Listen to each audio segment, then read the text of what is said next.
All right, we are off and running on another episode of What's the Spread, and we got big smiles on our faces because it is here. One of the best, if not the best weekend in all of sports. Labor Day weekend is all about college football. Man, do we have a good slate of games to talk about. I'm super stoked, Miles. Listen, we had week 0, and we were forced to watch some awful football. And now week 1, we gave a little tease with the Ohio State-Minnesota Classic battle, the UCF comeback victory over Boise State. Oh, yeah. We are happy. Let's get into the slate and talk football. All right. Well, we talked a little bit about this in our college football predictions that we did today. But, my friends, Georgia and Clemson, not in a very long time have we had a game of this magnitude on week 1 that is going to decide so many things. Oh, my God. Season. And it's so appropriate that it's going to be a neutral site. It's a Charlotte, North Carolina, Bank of America Stadium. It's about equidistant between where Georgia and Clemson are. So it's perfect. I hope it's going to be 50-50. I hope it's a sellout. I'm going with Georgia. Georgia was my pick in the offseason to win this game, and I'm not going to go against that. I'm even higher on Georgia than even other people are. As I said in my playoff predictions, I think that they're the number 1 team in the country going into the SEC championship game before losing to Alabama. But I think that Georgia, with JT Daniels, my man JT Daniels, when he was inserted into the lineup, and I also said how carefully Kirby Smart did that and how it was so impactful. They were the number 2 offense in the SEC after JT Daniels was inserted into the lineup. Over 35 points per game, over 300 passing yards per game. This is the missing piece for Georgia and Kirby Smart's program. JT Daniels, I'm putting so much on this guy. He's the missing piece in this game. I think that DJ is going to make more mistakes than JT will. I think that Georgia has a stronger front 7. They're a little inexperienced at corner, but I think that we've got 2 really good defenses here. Both teams are going to struggle to run the football. So it's going to come down to which quarterback is going to make the bigger plays. And I think that that's going to be JT Daniels. And not to mention, guys, I'm getting 3 points here with Georgia. So I am all over Georgia plus 3. Listen, the public agrees with you. 56% of the action is actually on Georgia to cover. I'm going to go against the public and go against you, my friend, and take Clemson. I alluded to this earlier. I think that the pressure is on Georgia to have a stellar season. The pressure is on Kirby Smart to have a stellar season. Like I said, Georgia wide receiver room is not my cup of tea, not something that I'm really trying to talk about here. We get the return of Justin Ross for Clemson. I think DJ is just the man. When a guy gets to play carefree, no stress, and he has a big arm, great things generally tend to happen. I think that Clemson knows that this game is win or lose. They're not going to give them a hard time. But Georgia, on the other hand, they have so much to look forward to where I think they're going to come out a little tight. And with this Clemson offense, I think it's good enough. And I think it's powerful enough to, if they get an early lead, it's going to be hard for Georgia to come back. So I'm taking Clemson -3. All right, what do we got next? Next is a game that I'm so excited for. I even put it on Facebook that if you have free tickets, send them to me. We have Alabama, number 1 Alabama, versus number 14 Miami at Mercedes-Benz Stadium. Alabama opened as a 17.5-point favorite, and the line has quickly moved to 19.5. I'm taking the Alabama Crimson Tide. This defense is going to give D'Eriq King trouble. I think that it will be close for a little bit. I think maybe into the late into the second quarter, it's going to be a pretty close game. But this electric offense and this great defense is going to be too much for Miami. Listen, everyone wants to talk about the returning starters on Miami's offensive line, right? Offensive line's not one of those positions where you're going to make leaps and bounds and get better as a group in the next season, right? You have to bring in new talent. It's the same in any football. You think about college football, high school, you think about the NFL. Just because your core is returning on offensive line, if they weren't good, you're not just going to automatically get better. And I think that that's going to be a lot of problems for D'Eriq King. So I'm taking Alabama to cover here. And honestly, Atlanta's a home game for Alabama. We all know that. So give me the Tide here. Yeah, I'm going with Alabama as well, minus 19.5. There was a trend that really stood out to me here And this covers Nick Saban and Alabama, their last 14 games as favorites of 14 or more points, 10-4 against the spread. Alabama covers big spreads. When you think it's too big, it's not, because they end up covering. All right. We've got a Miami team here where we don't know what we're getting out of De'Aaron King. We don't know what kind of form he's going to be in. We don't know how healthy he is. I think that Alabama's defense is going to disrupt that Miami offense. Miami's replacing 3 starters on the defensive line too. Yeah. So are they going to be able to get pressure on Bryce Young, who's coming into his first game? I think he's going to be able to settle in nicely. I got John Mechie having a huge game in this one. I like John Mechie's props, whatever it is, over receiving yards, 4 touchdowns, take it. John Mechie's having a big game on Saturday. Miami struggled in the secondary last year as well. And, you know, I just don't see that defensive line being anything that's going to be fearful. What do we have next, Miles? Penn State. Number 19, Penn State, at number 12, Wisconsin. We got a big weekend in Big Ten football. Wisconsin's coming in as 5.5-point favorites, all right? Don't forget about Penn State. I am all over Penn State plus 5.5 here, and it would not surprise me at all if Penn State wins this football game. Listen, it's going to be Camp Randall. It's big new kickoff. I know that the Wisconsin fan base is going to be excited. It's going to be a really tough environment. But again, what do we really have in Wisconsin?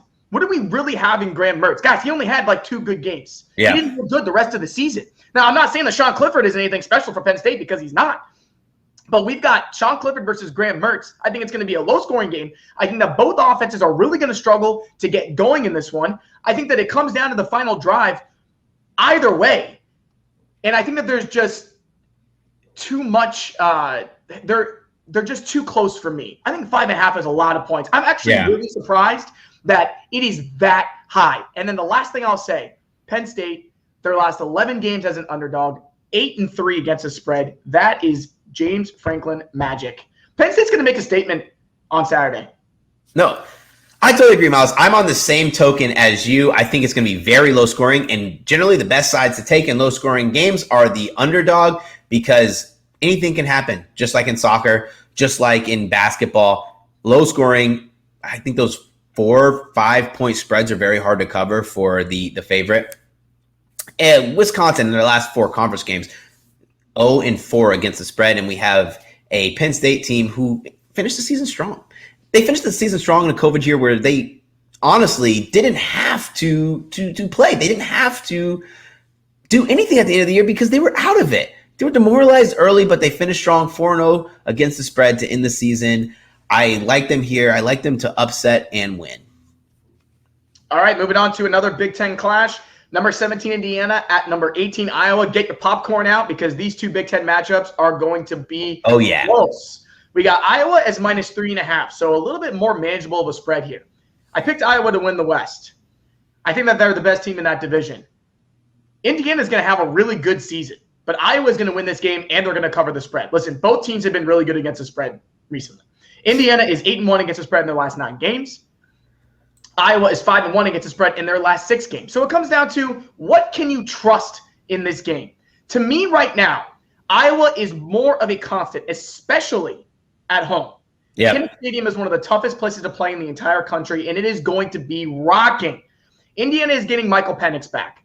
But to me, it's a little bit of an unknown. As I said, I think Indiana wins 8-9 games this year, but I think they struggle in this one. Iowa is going to control the clock. Tyler Goodson is a star at running back. They're going to play Iowa football.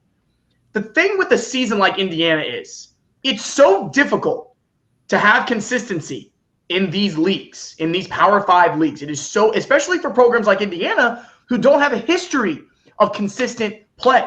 So as I said, I don't think 2020 was a fluke. I think Tom Allen has Indiana going in the right direction, but this is just too tough of an opener to cover 3.5 points. I like Iowa. Listen, Miles, the one note that I took, I took 2 notes for this game, but the one most important bolded note, I said, Iowa does not lose at home. We have a quarterback coming off injury, and I think that it's fair to say, okay, I'll give you guys a couple pointers of reasons to take teams or reasons to fade teams. Quarterbacks coming off injury, reason to fade. Teams returning a lot of starters, reason to take. Teams playing at home with great home record, reason to take. Teams losing a lot of players, reason to fade. I think that is a lot here with Indiana relying on Penix. But we said that they looked good. They great against the spread. They looked good without Penix. But Iowa's not losing this game. I was going to have a fantastic season. I'm taking Iowa -3.5, and I'm not even thinking twice about it. I think this game, we are actually against the public here. The public numbers, actually, I lied. We are with the public here. Heavy 65% of the action is on Iowa. One thing that's really scary to me, though, about this game is the line has actually gone the opposite direction, went from 4 to 3.5. But I think that we'll see a lot more correction when the real money comes later tonight and tomorrow. Absolutely. All right, let's go ahead and end it with a very intriguing matchup when you sent this one over to me. We got number 16 LSU at UCLA. LSU 2.5-point favorites. UCLA coming off a 44-10 win over Hawaii, and I think it was a little misleading because everyone's talking about Zach Charbonnet and how he had a breakout performance, and he did. But he had 6 carries. Now, did he score 3 touchdowns on those 6 carries? Absolutely, he did. But let's keep in mind, Dorian Thompson-Robinson, he was 10 of 20. He didn't really look that comfortable. I'm going with LSU here. They're loaded with talent.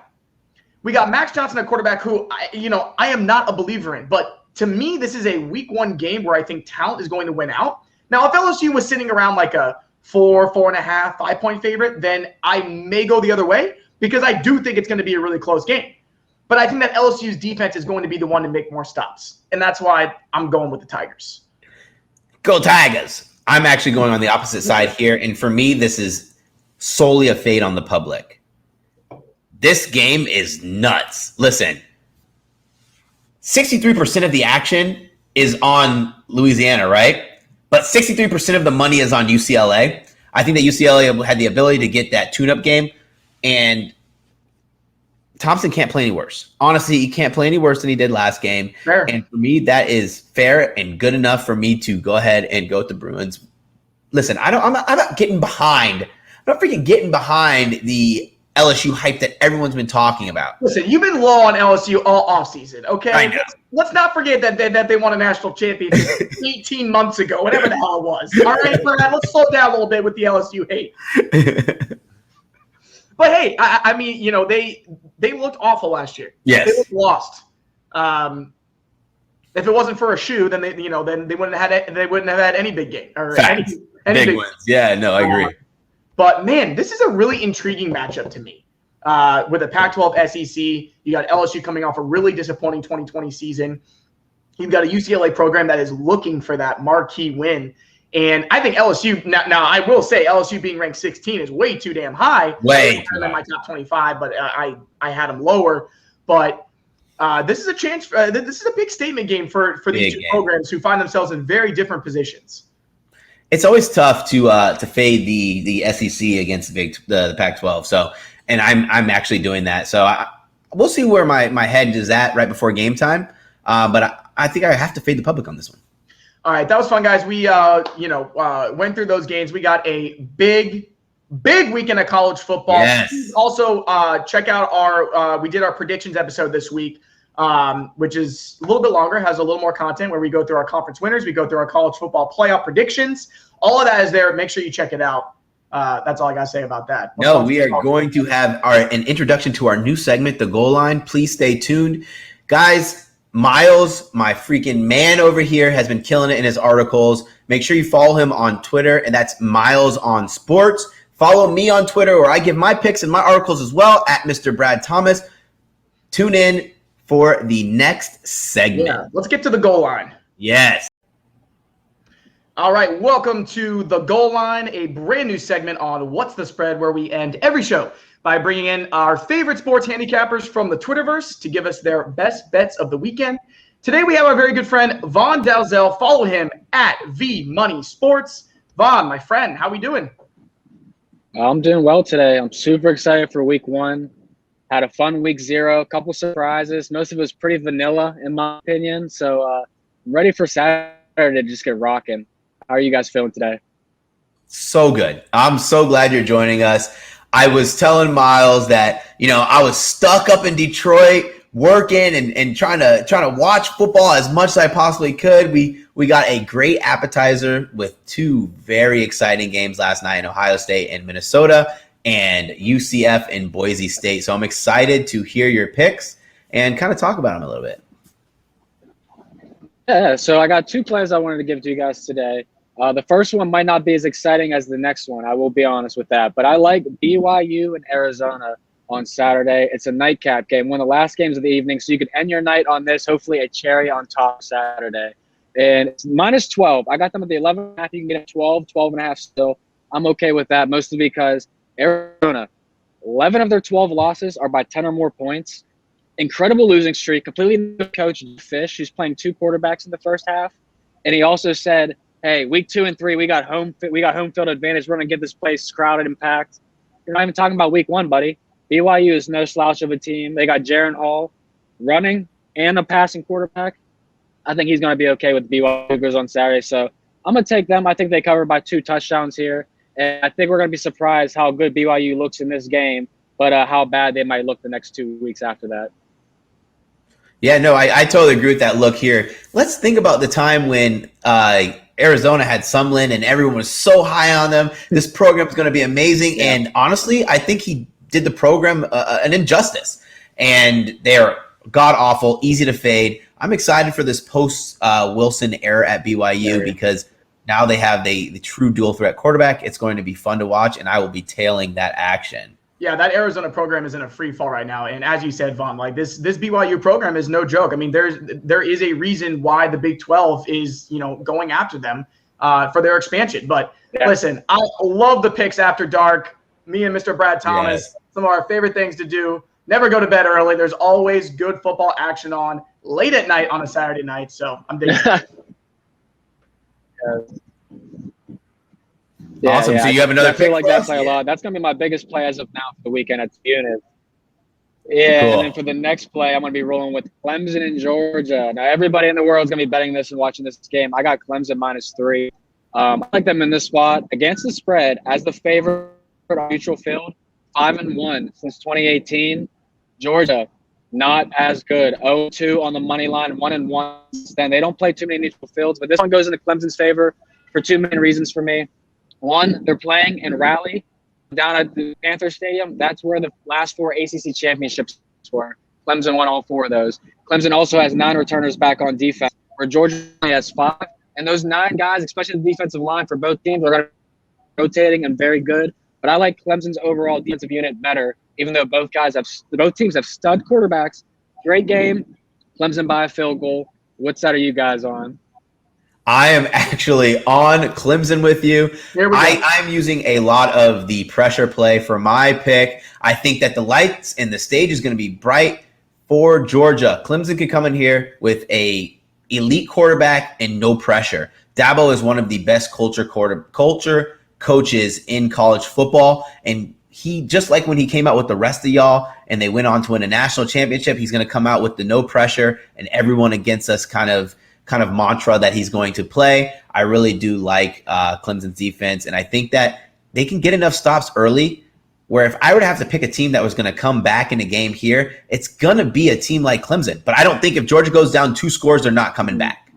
You guys are making me nervous. I feel cornered now, but listen, I'm on Georgia +3, and they were my pick to win this game in the offseason. And whether it's right or not, I tend to put a lot of stock on what I saw last. And listen, I am an Ohio State Buckeye. Nothing made me happier in the world to watch Justin Fields absolutely shred that Brent Venables Clemson defense. And yes, they do have those returning starters, but JT Daniels, I just feel like is going to have a lot more success through the air than DJ on the other side. And again, it just comes from what I saw last. And I saw Justin Fields absolutely shred that Clemson defense. They had no answer for him in the secondary. Now, obviously Georgia does not have the receivers that Ohio State has, but I'm really getting behind JT Daniels, really high on this kid. As I mentioned earlier in the episode, this Georgia offense took off when JT Daniels was inserted into that lineup, and I just think they're going to feed off that momentum. But call me crazy for picking against Clemson, guys. I mean, listen, I can't fault anybody for where they want to go in this game. Vaughn, I thought you brought up a really good point. Everybody's going to be watching this game. Everybody's going to be betting this game. This is why we love college football. For games like this. Awesome, Vaughn. Thank you so much for joining the podcast. Any last words? Oh, no. I mean, just make sure you check me out on Twitter. I appreciate you guys for having me on so much. Let's get some winners this Saturday. Let's keep things rolling.